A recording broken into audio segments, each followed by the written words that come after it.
Hello and welcome to the MB Om podcast, where you will learn to master the business of yoga with guests from around the world who have experienced becoming successful yoga teachers, studio owners, and much more. Now, here's your host, Amanda Kingsmith.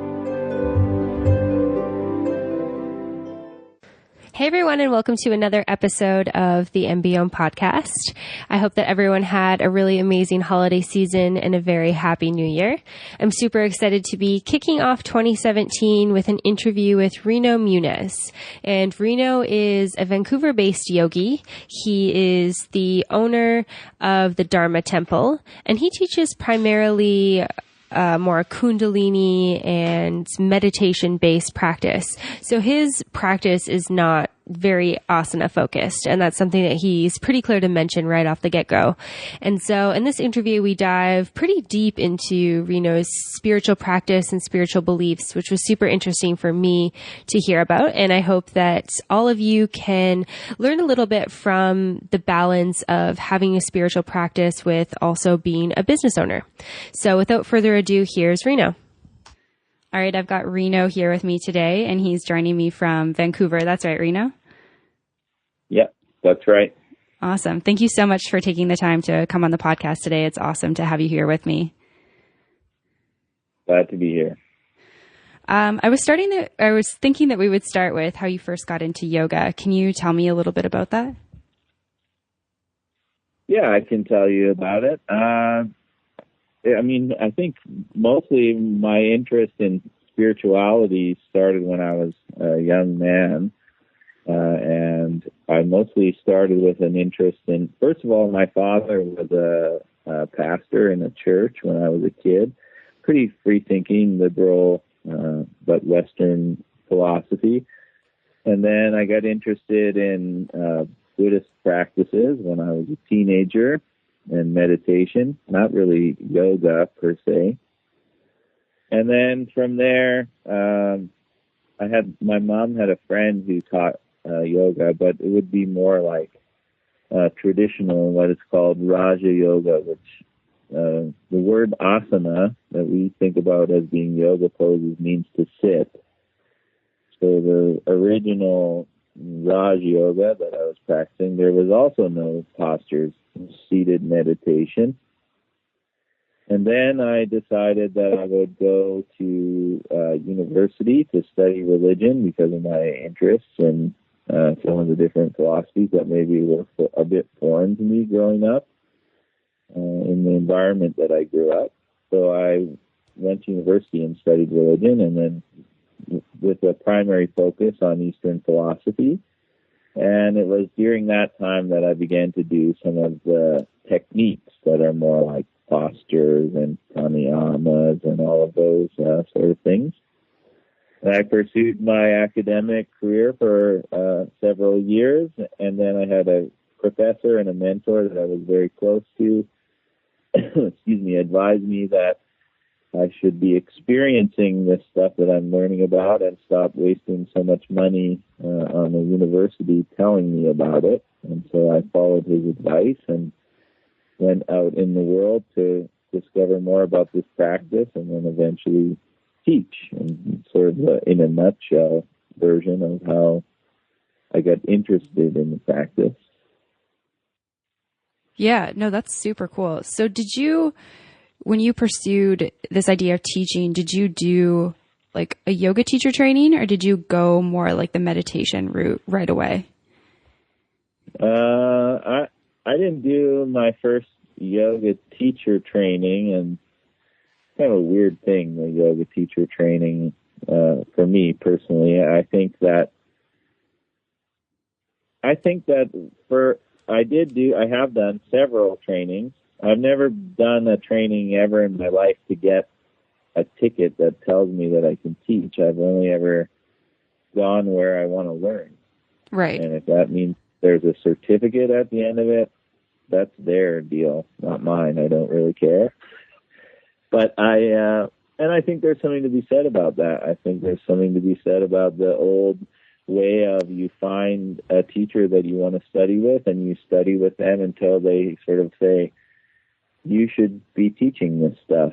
and then you teach, as opposed to some organization going, okay, we need money so we can pay the rent. So everybody who has any interest whatsoever in this, please give us $5,000, and then you'll be a teacher. You know? Yeah, definitely. I think it's interesting that you brought that up, because it kind of is this, it's this thing that's really like grown and progressed to, you know, the way to make money as a yoga studio owner is to offer a teacher training and to pump teachers through. And it's not always about like making teachers ready to actually teach the practice. It's just, I don't know, following the structure of what Yoga Alliance wants and sending them out into the world, not really even knowing like their names or their practice personally, or, you know, what they want to get out of it. I think the most important thing to remember is that the student has to initiate themselves. And if we get to the root of all of that, and the reason why it is kind of backwards, is that I think that maybe people don't really people struggle with self-discipline, I think.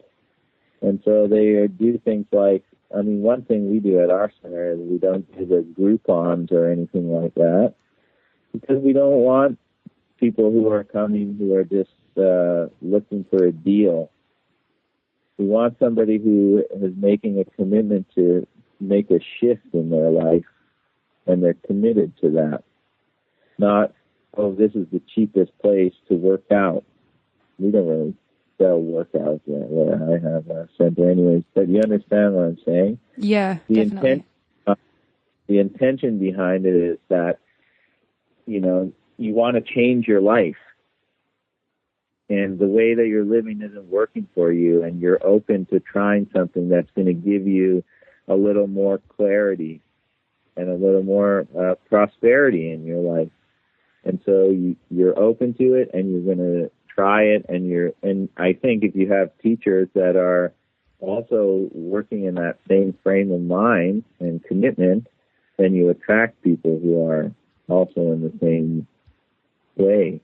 And I think that's important, you know? Yeah, definitely. Because ultimately you have to initiate yourself. Like, you have to give yourself the authority to step into the role of being a master in the first place. You have to do it. And then when you give yourself the authority to make a commitment like that, and you find somebody who's done the same thing, then amazing things can come out of it. The problem is like, imagine this analogy. Imagine if you took up playing the guitar so that you could become a good guitar teacher. Yeah. You understand? So you start doing it so you can teach it well, instead of doing it so that you can enjoy it more. Is that what you're saying? No, you don't start playing the guitar so you can teach it. You start playing the guitar so you can play music. Right. Aha. So you start practicing yoga so that you can practice yoga, like so that you can feel better in your body and in your mental space and breathe better. Yes, that's right. And then as you get an experience of that, you want to share it with others. It's like you love music so much, you love playing the guitar so much, you've given your time and your energy into doing that, and you want to share that experience with others. But the reason why you play the guitar is because of the music. It's not, I would love to be a guitar teacher someday. I think I'll buy a guitar. Right. You see? Yeah, definitely. Do you feel like that's sort of the way that the yoga industry has kind of gone in the last little bit? Yeah, I think that's part of it. You know, it's a weird thing, isn't it? It's a weird thing. It's strange because some people seem to look at like being a yoga teacher, you know, whatever you want to call yourself, as being so like such an idyllic lifestyle without really knowing what actually goes into it. Yeah, I think and I think that the issue is it is what we're talking about right now, is that there's a difference between somebody who's a quote unquote yoga teacher and somebody who's a yogi who teaches. Right. you know? Yeah. So it's like you embody your practice to the point where you want to share what you have learned, your experiences with other people, not just going into it to be a yoga teacher. Right. And then it's authentic. And then you actually have something to share. You're not just regurgitating things. Like, oh, I don't know, this is just what you do. You know, that kind of thing. Yeah, definitely. Do you feel like that's where like the self-practice part is so key? Yeah, well, I mean, what I do that is the most effective in my life is that I get up early in the morning, 4 o'clock, and I do sadhana. I have my practice then. And because I keep up with that, I have the mental clarity to be a better father, to be a better partner, to be a better business person, to be a better teacher. You know, that's where it comes from. That's the key. That's what makes you a yogi, is keeping up with sadhana. It's what clears away all of the, you know, stuff that keeps you clinging to whatever it is that you're clinging to, your story, the reason why you can't do something, I really need a better car and a better house and a better spouse, and if that I get those things, then I'll be happy. Whatever your trip is, you know. Like the idea of you're finding your happiness from the external as opposed to finding it from internally. Yeah. Your sadhana is what clears away all of the stories, because that's ultimately what they are stories. This is the analogy that I use, is that when your circumstances have more power over you than your identity, then you're depressed, basically. You're living in a life of poverty, even if you have a bunch of money. And if your identity is more powerful than your circumstances, then you're liberated. You're free. It doesn't matter what circumstances you pass through, because you know who you are. Right. And you found that your like discipline to your daily practice is the way that you've come to that point of liberation for yourself. 100%. That's amazing. And so for somebody who's listening, and they're like, wow, that's something that I really need to commit more to, do you have any sort of like pieces of advice as to like finding that discipline or creating that sort of morning daily routine for yourself? Well, that's the thing where a teacher comes into play. You know, it's like, if you know what your practices are and how they're serving you, then you can just start and the pressure will be off you. But I found, like, I work with people a lot one-on-one, and it's less about, like, here's a bunch of poses. It's more like almost like a channel or something where it's like we get together and we talk like you and I are doing now, and we kind of see what's going on with you and what are the conditions that you're facing in your life, and then what are some techniques that could be applied so that you could pass through those conditions with an awareness of who you are in relationship to them, where you're not in a victim mentality that you feel like life is coming at you. Right. You know? And I think that's where the teacher comes into play. And I don't know that a certificate will give you the ability to do that. Okay. Yeah. So it's not about the certificate. It's about the consistently learning. Yeah, like developing intuition or something like that. Mm-hmm. You know? Basically, and I don't know how much what your background with yoga is, but for me, I think that there are 4 major key components of a yoga practice for you to be successful as a yogi and be able to be of service to others. And the 4 components are, you have to have a nervous system that's strong as steel, and that's developed through the techniques. And in these times that we live in now, that's very rare. People's nervous systems are shot because there's too much information going on, right? It's like, how can you get away from that? You might not know about that, being from Canmore and then traveling all over Asia now, but you understand the concept. right? We're living in a time where people don't even know how to relax. Like they confuse recreation and relaxation. Totally. Yeah. Okay. And so the nervous system is shot. And when the nervous system is shot, that's when people get into like blaming other people. They have a short fuse. They're controlled by their emotions, all of these things. So you develop through the techniques a really strong nervous system. Then you balance the glandular system. I often make this joke that if you meet a yoga teacher and they don't know what the pituitary gland is, to find another yoga teacher. Yeah. And the idea is that if the glandular system is functioning properly, then you have health. And it's not as much about how can I get more strength and flexibility. Those are surface details of the work that I do. We're really interested in the glands and the relationship between the pituitary gland and the hypothalamus and how the whole glandular system works together to secrete hormones to keep the body healthy or whatever the function of the particular gland is. And that's what yoga techniques have always been about. But somehow in this transition into fitness land, the glandular system is sort of ignored, and I don't really see how that happened, but it happened.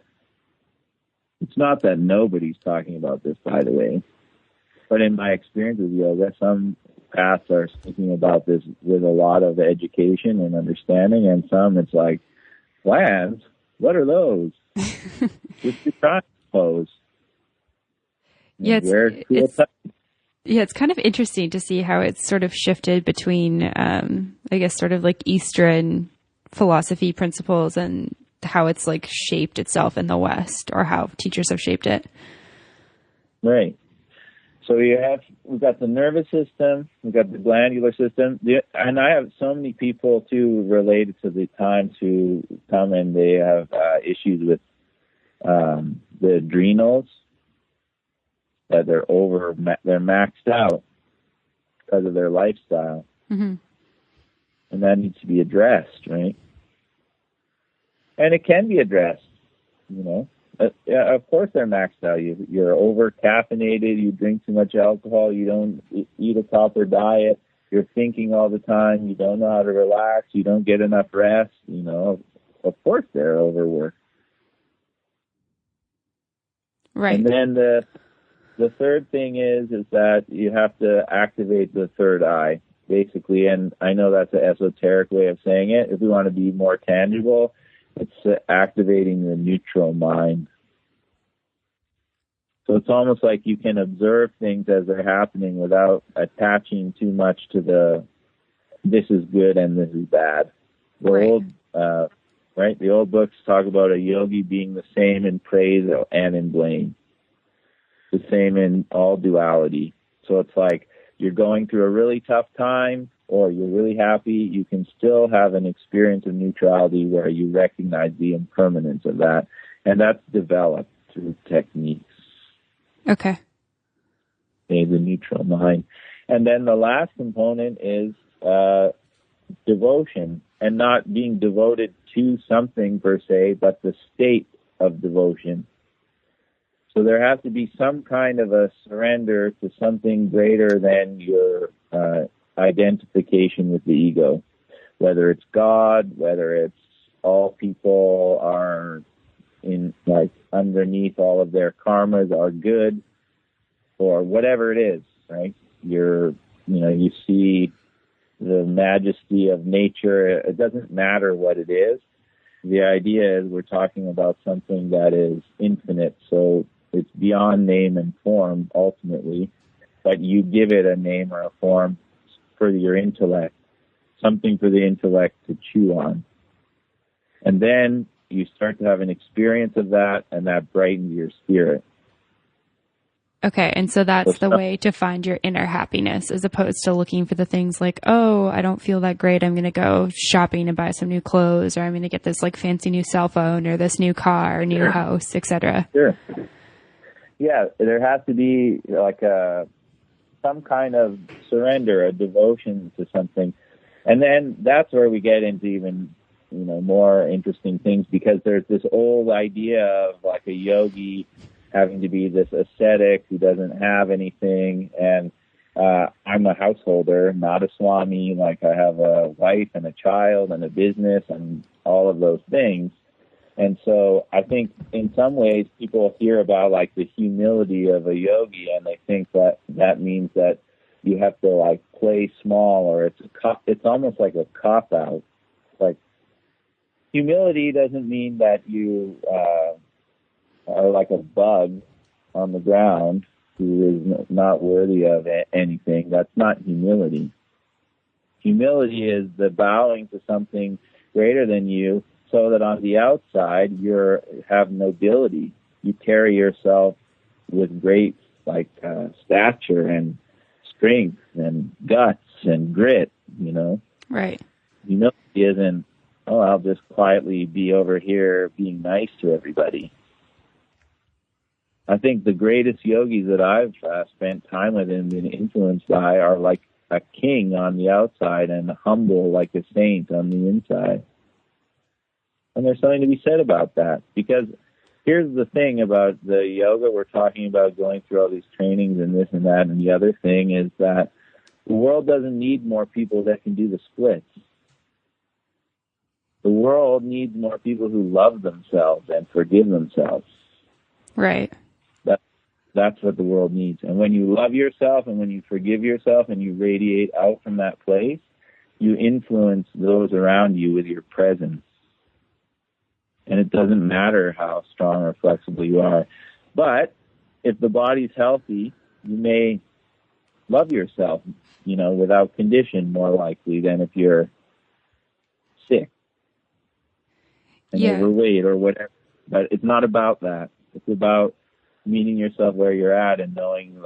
I sort of think about the Yogi Bhajan who brought Kundalini Yoga from India in 1969. He has this saying where he says, "You were made by the Creator. You came from infinity.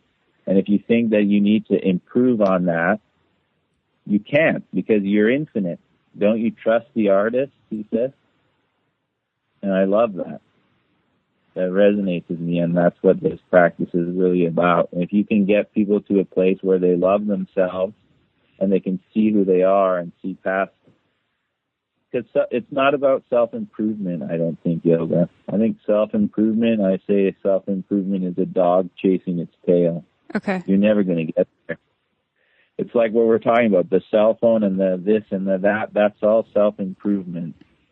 Self-love is seeing that you're beautiful as you are, and then you radiate out from that place. And then you can change anything you want in your life when you're operating from that place. So it's finding that place of self-acceptance and then and self-love. And from there, you can make those changes that you want to make in your life. Exactly. And then the interesting thing about this whole philosophy is that when you radiate out from a place of self-love, you become like a lighthouse to your community and to the world. And then when you radiate that out, you make yourself open to hold any of the blessings that are available for you. The problem is that when you don't love yourself and when you don't accept yourself and you have the mentality of when I get here, for yoga people, when I get that pose, then I'll be happy. When I get this, then I'll be happy. This constant chasing, this basically addiction. That's what addiction is. Yeah. And it doesn't come from a place where you really love yourself and are radiating that out. You can't hold on to the blessings. We see examples of it all the time, like somebody wins the lottery or a bunch of money and then they can't hold on to it because they don't have the means. The container isn't strong enough to hold it. And it's the same thing, I think, with if you don't know who you are, you don't have self-knowledge, you don't love yourself for who you are, and you get into this mentality of when I get all of these things, then I'll be happy and radiate out to the world who I am. But it doesn't work that way. It goes the other way. Right. You love yourself here and now for who you are, you radiate that out, and then you'll be able to hold any of the blessings that are available for you. Okay, cool. Yeah, no, I love that. I think that that's a really good thing to be talking about and to consider as well. It's something that I feel like, I guess I don't think about that much because it's easy to get caught up in I guess all the other things that are kind of in life and in yoga. And so it's definitely a good reminder. Well, and also you have to remember that it's not anybody's fault that they think that way. That's the way our society has trained people to think. Totally. You're not going to be good enough unless you achieve. But the interesting thing is, like, I have a 4-year-old, and I was making this joke to a class today, and it's like, in the old books about yoga and the practices that I do, the most effective form of yoga is through sound or mantra. And then you think about how you raise a child. If you want to teach a child something, whether it's for the intellect or whether it's for the spirit, the most effective way to teach them is through song. You want to teach the kids the ABCs, you don't show them a bunch of like instructional videos and about where they came from and how it came from Latin and this and that and the other thing. You teach them a song, right? Right. And you think about, okay, so that's the most effective way to learn as a child. Well, if we're talking about changing what's going on inside of your head so that you can radiate out from a place of self-love, the most effective way to shift that is through music and sound. And the interesting thing is that because sound is so potent, there are people, grown-ups, walking around with a constant record playing in their head about how they're not enough. And then you think about if you had a child, like a 4-year-old child, imagine if the music I was playing to her was this: you're not good enough, you're never going to make it, if you were skinnier, you would be a better person. It's absurd. It's terrible to think about. But people are just walking around with that playing in their head. Right. And then, you think about when I have a 4-year-old child, the music that she's listening to is like, we are the people of love, or, you can do anything, and God is good, and all of this stuff. And then somehow along the lines, we go like, oh, well, we don't need to hear that anymore. And then you just have this constant sound current going on inside of you telling you that when you get to this place, then you'll be happy. And I think it's just causing so much suffering. And then people walking around with shame and they can't forgive themselves and they're holding on to all this. And then you wonder why there's all this suffering in the world. Right. It's a thought anyway. Yeah, it's kind of a sad thought to think about, but it's definitely interesting. And the yogis have known about this. This is the power of sound. That's why, we know, like I think Nikola Tesla said something like, if you want to know the secrets of the universe, study vibration. And so this is a scientific thing, right? Everything is vibration. Mm-hmm. And you can shift everything by changing the sound current. And the thing is about sound current is, if you can get the sound current outside of you and inside of you to match at a high frequency, that's enlightenment. And you're still going to pass through difficulties because that's the way that nature hangs in the balance because of polarities, right? There's good and bad, right and wrong, night and day, yada, yada, yada. Mm-hmm. But I think if you train yourself to hold a high frequency in this world, that increases your energetic field and makes you radiant and incredibly attractive to people. And then you can hold on to the blessings, and it comes from that. If you've ever been in the presence of somebody who's really inspiring, whether it's like in business or art or this or that or the other thing, there's something about that person where they just know that they can do anything or whatever it might be, right? They carry themselves with this bright aura. Right. And it comes from sound current.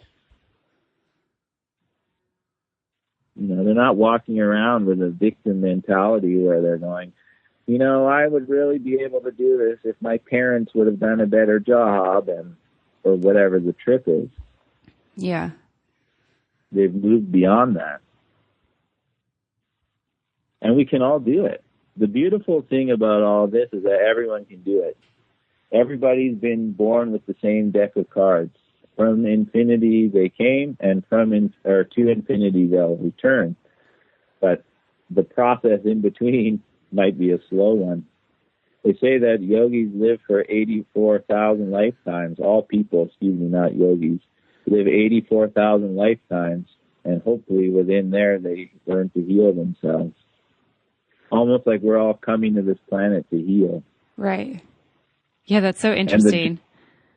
And the job of yoga is to facilitate that. And the problem is that when it becomes this crazed fitness thing of, if I look like this, then I'll be happy.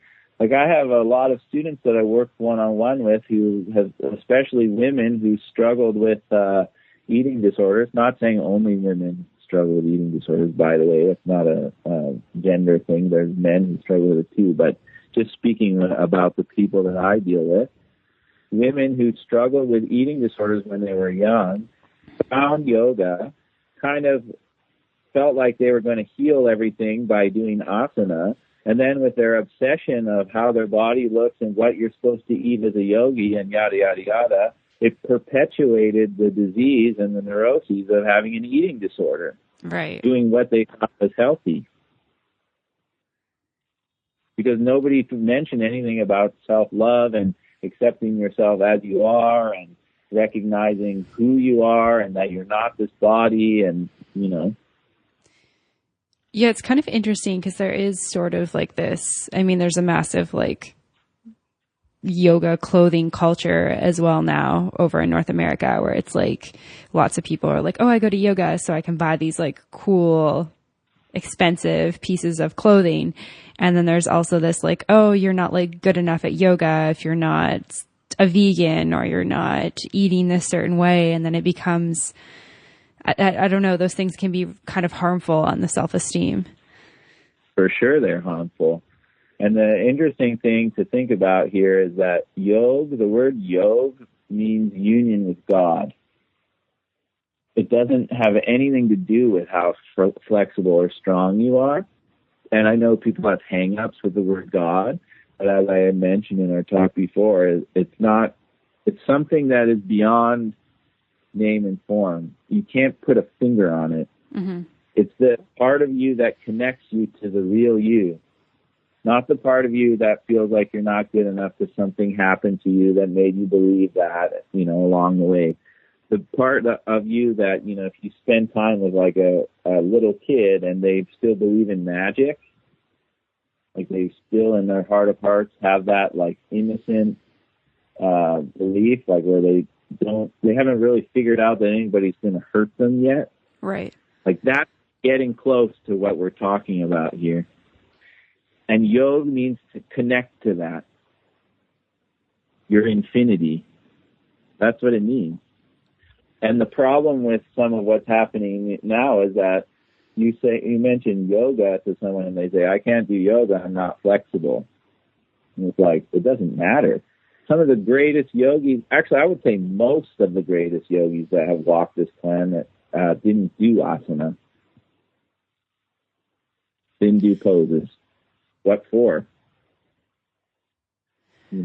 Yeah. Why do you think that it's become like so changed over in the Western world? Like I know when I was down in Atlanta, like being in a city too, it was even more different from being in like a small town in Canmore. It was like people didn't do like restorative or yin. Like they were all about like 1 hour power classes, sweating as much as they could. And it was sort of this interesting thing to watch. Yeah. The main thing is that that's just the culture. We live in a culture where it's like you have to be better and do better and, and unless you go into a grocery store and just look at all of the magazines that are there on the shelf. They're all going to tell you about how if you do this, that, and the other thing, then you'll be happy. Right. So that's the collective consciousness. And by the way, there are people talking about this in yoga land. you know. And the most important thing is that it doesn't really matter. Same thing as we're talking about God. It doesn't really matter how you access this. What it matters is that more and more people start to have an understanding of who they are. And then when they have an understanding of who they are, they can see it in others. And then when they can see that everybody is born with this same potential, then there isn't any of this nonsense that you see all around, xenophobia, homophobia, racism, this and that. Like, nobody's different from you. Right. You know, they have uniqueness in the way that everybody has their own creativity and a different thumbprint and the beautiful things about nature that make you unique.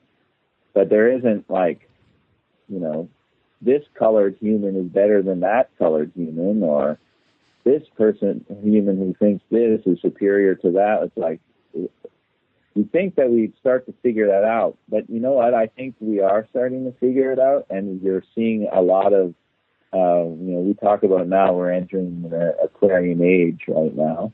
And in the Aquarian age is when people start to see past this illusion of separateness. And what happens then is that there are people still clinging to those old views, and they don't want to change, so they hold on really tight. And you think about, like, even the way women are, all of the stuff with sexism that's coming out in the mainstream media with what's going on with the election in the United States and all of that. Mm-hmm. I mean, yeah, it's ugly, but there's a reason that it's being discussed in the mainstream media, and it's all over the place, and that's because of the awareness. Right. Right? It's like, yeah, we should have been having this conversation a long time ago, and some people were having this conversation a long time ago, and less people were listening because they thought it was just normal. And more people are listening now because they're going, oh, yeah, that's not normal, that's not right. And some people are going, but wait, I liked it the way it was, and I'm going to hold on to that. You know, it's not like the way that nature works, everything can't just shift at once, because what happens when that goes on in nature? I mean, big issues happen. There's like a gradual transition that happens, isn't there? Yeah. In nature. You know, that's the evolution of consciousness. It's like people have been waking up. I mean, you know, it would be easy as somebody who's a little bit more awake to the oneness of life, like that's a yogi, the oneness of life, to go like, why the hell isn't everybody else awake like me? Yeah. And I think it's important to, one of my teachers, Guru Singh, he often says, a college student isn't better than a second grader. You understand this analogy? What he means by that is that some people who are just starting to understand this are in the second grade. It's just the beginning of it. They're just starting to get the concept of it, so they're still holding on to these old views of like, my culture is better than yours, and we're different, and whatever it is, you know. Mm-hmm. And there's some people who are, you know, in grad school. It wouldn't make much sense for the person in grad school to say like, oh, stupid second graders, they don't know anything. Actually, the job of the college student would be to use their intelligence to help and make the second grader a little more aware. More than just an exercise program, right? Right. Yeah, definitely. Yeah, that's mind-blowing. My mind is like churning it all. Like I feel the wheels turning for sure. Right. And this thing about what yoga is, and this is what the yogis through the times have taught, you know, and this is another thing I'd like to share with you, is that there is a natural order to that too. It wouldn't make any sense for me to just sit around here and go, well, the people who are just teaching exercise are wrong. It's not like that. Mm-hmm. But I have to encourage them to sort of wake up to some of these ideals, because otherwise they are going to miss out and get stuck in the second grade and have to repeat it. Because you can't, the asanas and the exercise is a surface clean. you know, like in your home. Mm-hmm. Do the dishes, you wipe the counters, you sweep the floors, you do that every day, right?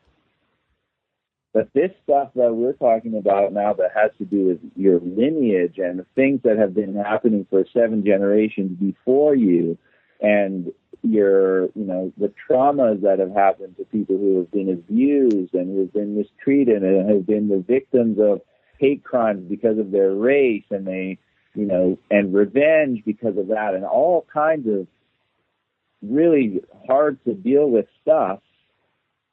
That's the deep cleaning. Right. You know, it's like you have a subconscious mind that something like 90% of the programming in your subconscious mind came in early childhood. It's remarkable, right? Mm-hmm. You know, and then that programming is like how you see the world through the subconscious mind. And so if you think about your subconscious mind being like the attic, you know, where you store all your stuff that you don't really use.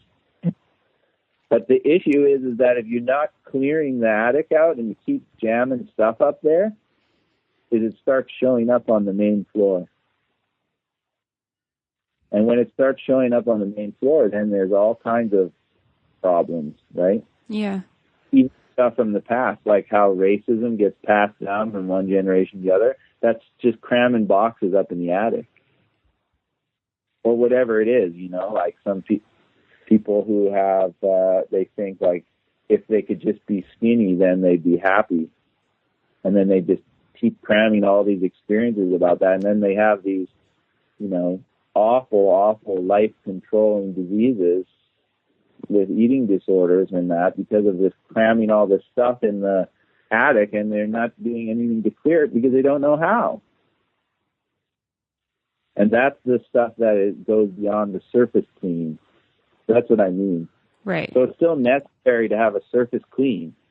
It's still necessary to, you know, take good care of your body, keep up your flexibility, and you're storing some of this trauma in the physical body, right? You know that. Mm-hmm. But then there has to be something going on, like where we were talking about before, where there's an activation of the neutral mind and there has to be a clearing of, you have to learn to use your mind properly and how it functions and not just be controlled by your thoughts, because that's a hard way to live. Yeah. Especially in times of too much information. It's like you can't get away from it. You know, and to be a yoga teacher, you got to address this stuff. And you have to address it in yourself first. Yeah, it's hard to teach something that you haven't sort of like dealt with personally. Totally. And that's some of this stuff and this awareness came especially when I started practicing and teaching kundalini yoga. Because I wasn't hearing about this stuff in this way before that. I was hearing about sort of the meditative side of yoga, and I was hearing about the devotion and the service. I was hearing about those things, but I wasn't really having teachers who were putting it in a context that was relatable to what's happening right now. And the master Yogi Bhajan had his finger on the pulse. Unbelievable. You know, and some of the things he talked about are happening right now. And now we have all of these incredible tools to manage these times. Right. Yeah. And so I'm really thankful for that. You know, and the beautiful thing about it is that it doesn't matter how flexible you are. It doesn't matter how strong you are. Anyone can do these techniques. Anyone. And then you can keep up with your asana. It's the surface clean. So it's like, it's not that you have to give up your asana practice. It's that you can add in these other practices to go a little bit deeper. And don't just get stuck at the surface clean, because like I said, eventually everything's gonna look perfectly awesome on the main floor until your ceiling caves in and there's piles of boxes all over the place and you got to fix your ceiling. Right. That's what happens, right? Yeah, no, I love that metaphor. I can picture it so perfectly. Everything was looking good, and then all of a sudden some big blowout happens, and then you've got to pick up the pieces. Yeah. It's interesting too to think about it in that way, because so many people do. It's kind of like in an actual physical sense as well as in an emotional sense, is like you can actually go into a house and walk into, you know, somebody's house on the main level and have no idea what's like tucked away in the basement or the closets or up in the attic. And it's the same as when you actually meet people. Sure. So you got to do your work. And then when you start clearing some of this stuff, that's when you start to get a taste of who you are, and you think, oh, wow, I am amazing. Mm-hmm. I'm not those boxes. That's not me, you know? And I mean, ultimately, let's get real about it. You're not going to get rid of most of the neuroses that you have, but you are going to be able to learn to manage them and not be controlled by them, and not live your life where you're a victim to your patterns. You know, I like this one teacher in California. His name's Jaidev, and he's got this quote that I love so much. It resonates with me big time, where he goes, you know, there's a fine line between depression and comedy. And what he means by that is that when you don't know who you are and you don't have a relationship to yourself, and you're stocking up all of this belief about your story, of course you're depressed. And when you make a mistake, it's like the end of the world. Or when you're caught in a situation and you respond from a place of emotion, it's like a massive issue. And when you have self-awareness and you know who you are and you make a mistake, it's like, oh my God, haha, I can't believe I did that. Mm-hmm. And then you forgive yourself and move on. You know? Yeah. And forgiveness is a remarkable thing, too. I think forgiveness is one of the main things that should be discussed in a yoga classroom. And I'm talking about forgiveness that is love beyond logic. What being a yogi is, beyond logic, not you did this to me and you should pay. There's this story about Yogi Bhajan. These kids wrote some like racist slurs on his property in New Mexico when he was still alive, mm-hmm. because he's Punjabi and wears a turban and everything. And the kids got caught doing this. And so everyone was expecting he would press charges, and he was able to arrange it so that they wouldn't get a record if they would come to his house for dinner. And everyone's like, Yogi G, you're crazy. Like, what? Why do you want these hoodlums at your house for dinner? So he had them come to dinner so they wouldn't get a criminal record, and he fed them very well. And they went because they didn't want to get charged. Mm-hmm. And at the end of the dinner, he gave them each $100. And everybody was like, what the heck is wrong with this guy? You know? And then what happened down the line, they start coming around to the yoga classes. And you see, this is the example of love beyond logic. It's like logic would say, that was wrong. You need to be punished for that. You know? Mm-hmm. And love and forgiveness says, okay, how can I serve? How can I serve you? Even though you don't deserve it from a place of logic. That takes a lot of courage to do that. That's what a yogi is. Yeah, that's a beautiful story. And it's like, that's what we're working on. Right. And you have to forgive yourself so that you can forgive others. And then you no longer identify like the person as being bad. You know, my teacher Guru Singh says something to the effect of, you know, you have to sort of see where the person's a-holeness came from. And then you'll have compassion towards them when they behave that way. Because not them. Something happened. Right. Along the way. Maybe not even in this life, maybe in the previous life, maybe when they were 4. You don't know. Mm-hmm. And a master of yoga is able to see, like, okay, I see. And you make mistakes, too. Sometimes you're like, oh, I can't believe I just judged that person in such a terrible way, or I got angry, or I, whatever. But the main thing is forgive yourself right away. Not like it giving you a pass to just do whatever you want and forgive yourself. You try your best. And then sometimes you screw up, and then you forgive, and you keep going.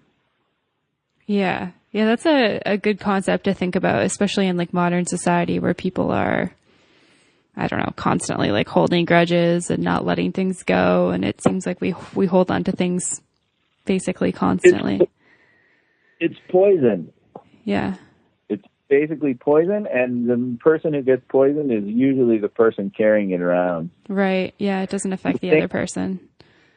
And you think about the great masters that people look up to and admire and in the past, and those have been people who've been able to love beyond logic. Mm-hmm. Yeah, I love that concept. I'm curious. Now, sorry, go ahead. Go ahead. Yeah, you go ahead.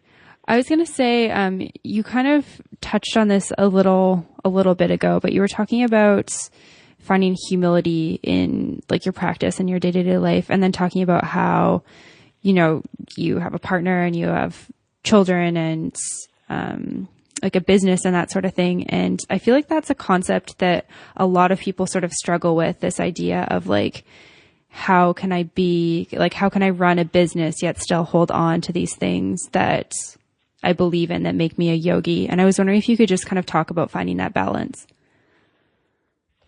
Yeah, I think I'm kind of a strange one in the way that I've been very blessed to have people around me who do a lot of the jobs so that I can carry these teachings forward. Mm-hmm.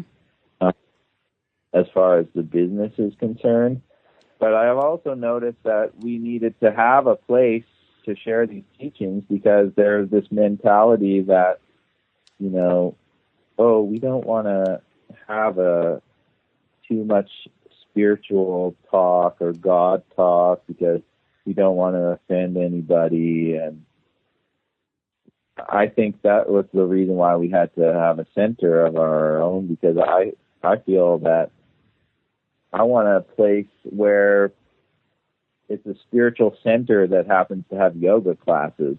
Right. I'm not really interested in another yoga center that may have a little spiritual side to it, because I think that's how we bring things back into balance so people can get some of these teachings. And some people aren't going to be open to hearing that yet, and that's okay. They'll come around. But, the way that I balance it, the main thing is that I just keep up with doing my sadhana in the morning. That's the main thing. And then when I'm walking around, I do my best to see myself and others. And then I get to have conversations with people every day, whether I'm at my daughter's school, in the lineup for pickup. I'm not a very... I'm pretty easy to pick out in a crowd. I'm 6'3" with a beard and a turban. People are like, what's his deal? But it provides me with the opportunity to share some of these teachings with people, just standing out like that. I think it's good to stand out. Yeah. And so ultimately I think it's important to share that this for me is a lifestyle that, whether my business was successful or not, or whether I had to go be a janitor somewhere, or whether I had to, whatever I had to do, I would still be doing this. Right. Yeah. That's the big thing. It's not like, basically, my attitude is how I'm here to serve. How can I serve? And having the studio is how I'm serving.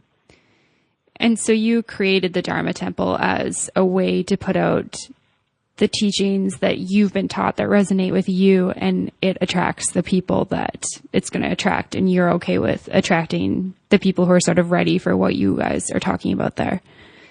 Yeah, we have to have that, because it's like we said, there's all of these places offering you an opportunity to do a surface clean, but then what? Mm-hmm. You know, if I look at my life, it's like I was keen to learn about these things. Like, I didn't come to yoga going, wow, I really would like to work out and get, you know, a nicer bod and have a great time. And, you know, I was like, there's got to be something more to this life than just like accumulating stuff, you know, and chasing after some ideal. And by the way, I have to be clear that journey, there was a lot of pain in finding these answers as well. It's not like I just, you know, gradually became more and more aware of this. Like, I had struggled with addiction in my life. You know, that was part of the process for me. And I've passed through difficulties with previous business relationships, and I've had all kinds of pain. But ultimately, it's become very clear that, you know, the humility that you speak of as being a business owner and being a partner and a father, the humility is the attitude of how can I serve? And that's what a great teacher does. A great teacher doesn't go, how can I get more followers? How can I get more business? How can I make this all about me? A great teacher goes, how can I serve? How can I serve these people so that they can love themselves, so that they can heal themselves, so that they can forgive themselves? Because ultimately, if they can pass through that process, the world becomes a brighter and better place to live in. Mm-hmm. And it's all about service. Yeah, I love that. And I think that it comes full circle to what you were talking about, where it's like when you can love yourself, then you can radiate outwards. And it sounds like you've been very successful with that personally. And then, you know, that translates very obviously into the Dharma Temple and the offerings that you provide there. Yeah, definitely.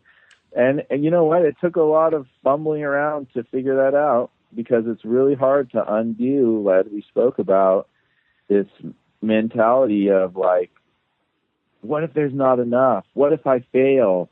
What if I'm crazy? What if all of this second guessing stuff? And it's like, what if I'm not good enough? What if we should just, you know, try to compete with the other centers who are teaching exercise or whatever it is, the trip that gets in there, and you just have to let that stuff go. And you might fail. That's the thing.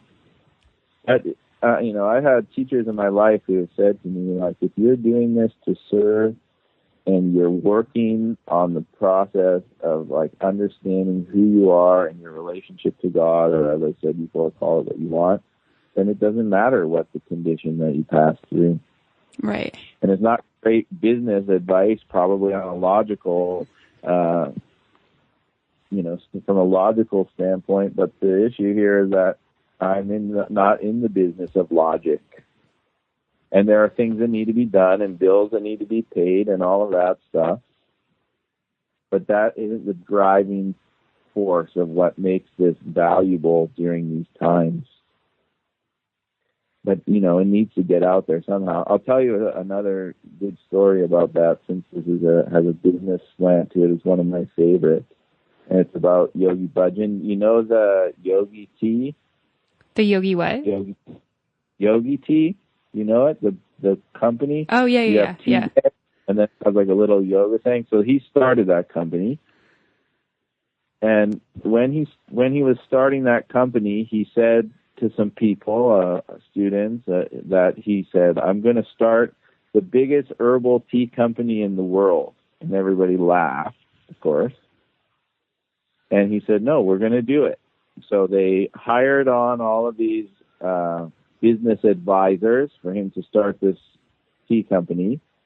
And he had all of these ideas, and they kept saying to him, like, that's not going to work. You can't do that. You know, be logical and all of that advice.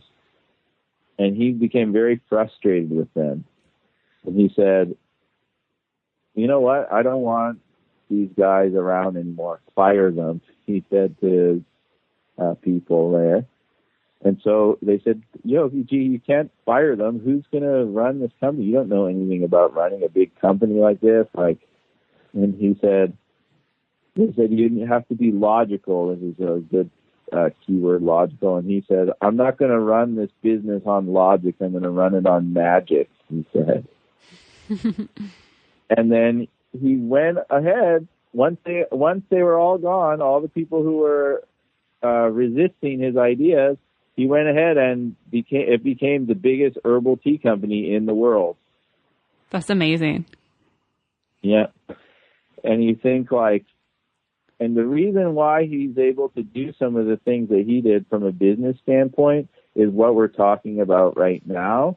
It's this radiating out. It's like when you're walking around in the world, you carry yourself like royalty, where people are like, wow, whatever that person is doing, you're just drawn to them. They're magnetic. And you do your sadhana in that way. But on the inside, there isn't any I'm the best, get out of my way, I'm so much greater than all of you. On the inside is the humility where you are a teacher and you're saying, how can I serve? So on the inside, you're looking to elevate the people around you even higher than your experience of your own nobility. Right. And people are attracted to that. And you'll attract abundance because of that. And you'll attract more healing in the world because of that. Because you feel great and you inspire others to feel great. I love that. That's amazing. Thank you for sharing that. Yeah. Yeah.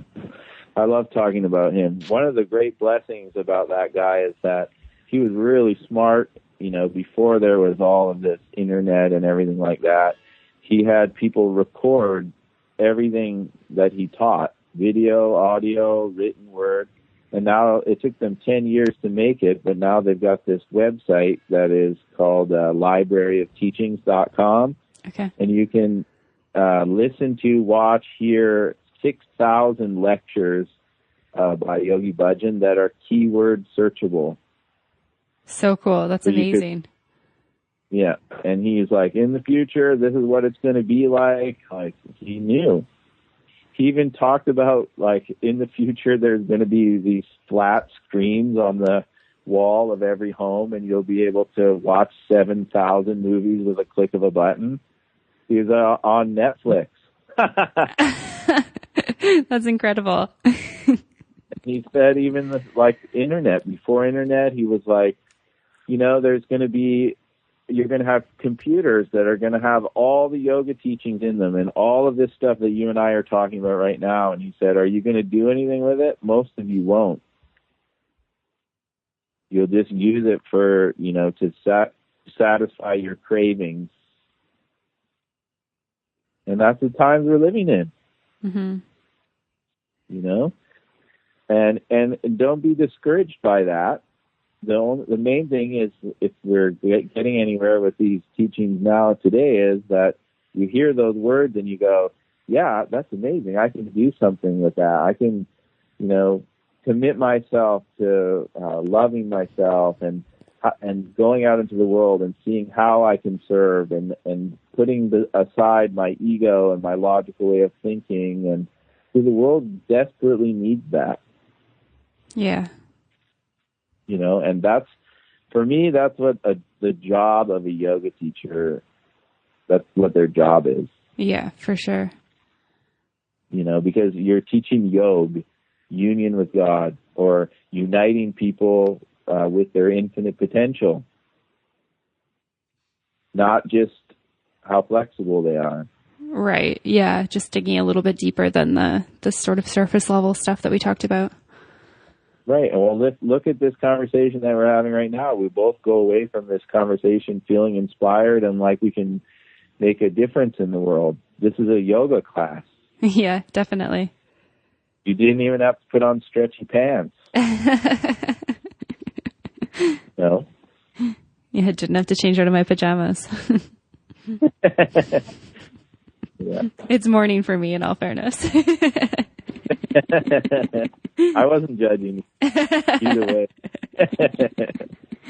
Amazing. My daughter has a pair of PJs. My daughter has a pair of PJs that say pajamas all day. I love that. I mean, I basically wear like stretchy pants or pajamas, so that kind of is pajamas all day regardless, but yeah, right. You don't need to advertise it, I guess. Yeah, exactly.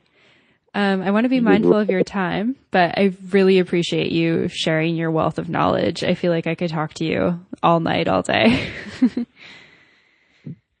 Well, it's sure nice to talk to you, and hopefully it was of value, and it'll be great to be in your old stomping ground sharing some of these teachings. Yeah, I really, really hope that the people who come to the workshop get a lot out of the things that you're sharing with them. I think that it's going to be an amazing experience. I wish that I could be there. Right. Well, maybe we can figure out some way to record the sessions and then send them your way. Yeah. We should talk to Jeff about that. I feel like there's lots of people too, if they can't make the weekend, they would also love that as well. The community's pretty tight knit there, so. Right. It's funny when I talk to Jeff because he seems like a pretty straight shooter in comparison. I feel like I'm maybe a little more out in the ether sometimes, but it's good, I think. I just, sometimes it's harder when you have people in a smaller community like that who are maybe not used to hearing some of this stuff or used to like seeing somebody in a turban who teaches yoga. Right. Or whatever. Not that they're like not open to it. I just mean it's like, whoa, what's that about? Yeah, definitely. That's a good point. I think that the people are pretty like open-minded, but yeah, it'll be interesting to see how it goes. Hopefully they're nice and receptive to the things that you have to say and teach. I think that it'll be good. I've been going around that area too, and I've had some pretty dedicated people come out, so I think it'll go well. Yeah, definitely. And it's all Guru's grace anyway, so the people who are meant to be there will be there. For sure. And if there's people who want to find your offerings, they can check you out online at thedharmatemple.com, right? Yeah, thedharmatemple.com. I also have my own personal website. We didn't touch much on this, but I have a spiritual name that is Tyaga Prem Singh. I can spell it TIAGAPREMSINGH.com. And I share videos on there and teachings, and that's a new development. So it's also a place to check out. You can find my Instagram and all of those other fancy ways to communicate with the world on there too. Okay. Yeah, that sounds great. Yeah. Amazing. Thank you so much for your time today. Yeah, you're welcome. And as always, if anyone has any further questions or comments or wants to check out photos or more info from the episode, you can visit www.mbomyoga.com. It's where you can find the link for the newsletter. You can find all the up-to-date blog posts. And if you're enjoying the podcast, which I hope you are, please feel free to follow along on social media and join the community on Facebook and Instagram. It's Mastering the Business of Yoga. As always, thanks so much for listening, and namaste.